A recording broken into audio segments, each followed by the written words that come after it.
typical African home is where, and Ghana for that matter, is where you want to marry somebody that you love, you love the person, all of that. Now, the first question your parents ask you when you get home is that, what is his tribe? This issue, of course, I had experienced that myself. It was tough, but God was faithful. How are you able to handle this issue so that if you get into the situation where your parents are opposing you because of they're opposing your relationship because of the tribe of your partner, how are you able to find a way around it so that at the end of the day you don't hurt your parents, they also don't feel disrespected, but you are also able to go ahead with a relationship that will lead to marriage? This is bloody. It's been problem. There's a lady I have, a friend of mine, I think in Cape Coast, who loved a certain guy, deep love, and the parent says, should I mention the tribe? So I think we should mention it. Well, it says that. Oh no, let's not mention tribe. Let's flow. I like it because they say it's flow. from this tribe, Okay. so we will not allow. Okay. And truly they love themselves. She got married to somebody the parents love, and now the marriage is not working. Wow. The other guy too went to marry somebody else, and it's not working. So at the end of the day, these people are still finding their way to meet. So they disobey their parents' They obey counsel. They obey their parents. Okay, so they actually obey their parents. They obeyed. It didn't work. Don't marry from tribe A.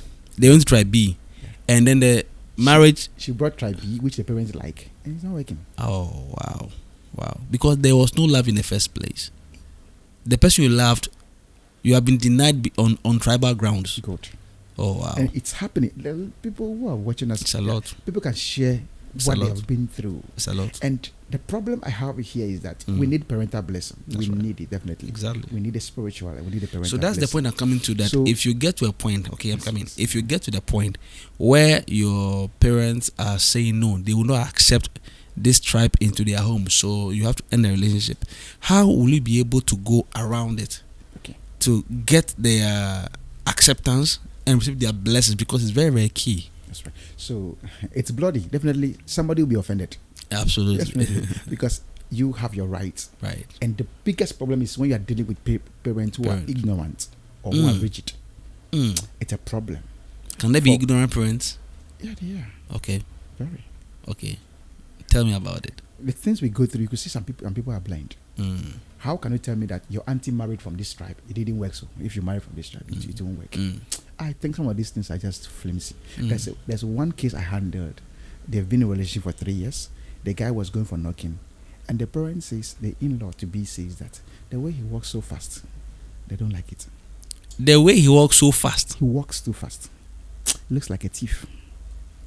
Are you kidding me? So some of these things, yeah. So you can see, if we check our comments, you will see a lot of comments. People be commenting.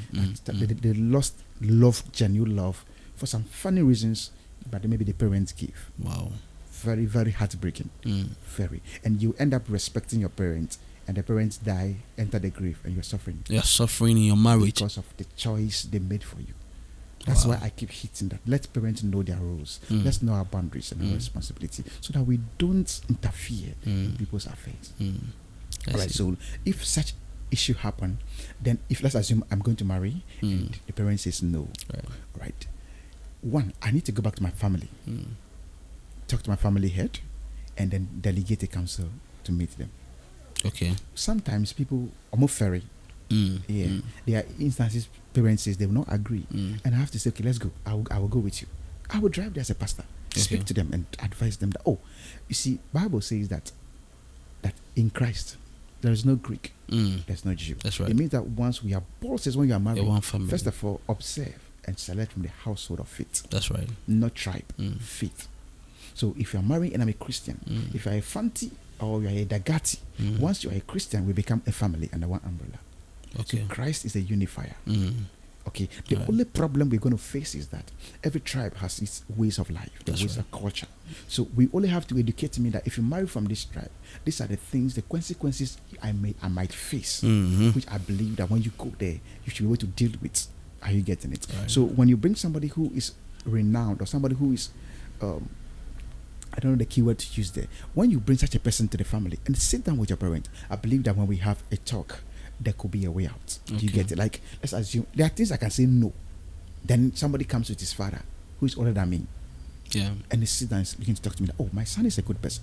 It's not what you think. This tribe you think is not a good thing. I am the father. I'm married to one wife. I've been faithful to my wife. So I don't believe that your ideology holds. If that does not work, then the God who gave me a partner, I should go back to God in prayer. Okay. The Bible says that in the book of Proverbs 22, that the heart of a king lies in the hands of God. God can turn it. The way so we have seen God turning the heart of people. We have seen God touching the heart of people. We have seen God encountering people in their dreams. So I believe that the couple should not force themselves, because the problem here is that when we are married, it's two families. If you do guy, oh, I'm this, I'm in love. God told me.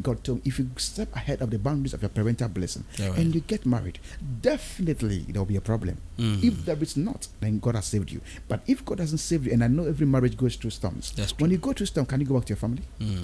If something happened in the family and we are going for a funeral, let's assume you lose your partner, who escorts you there?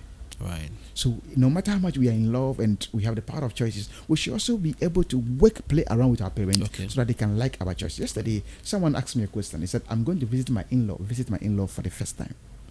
What are the do's and the don'ts? Wow. And when I explain 7 things you should do that will make them love you, it's very important, so that we don't just go by faith. Oh, God told me. Oh, and if you go there and you make some of these petty mistakes, you'll be surprised that Africans look at impressions, your first impressions, the things, and judge you.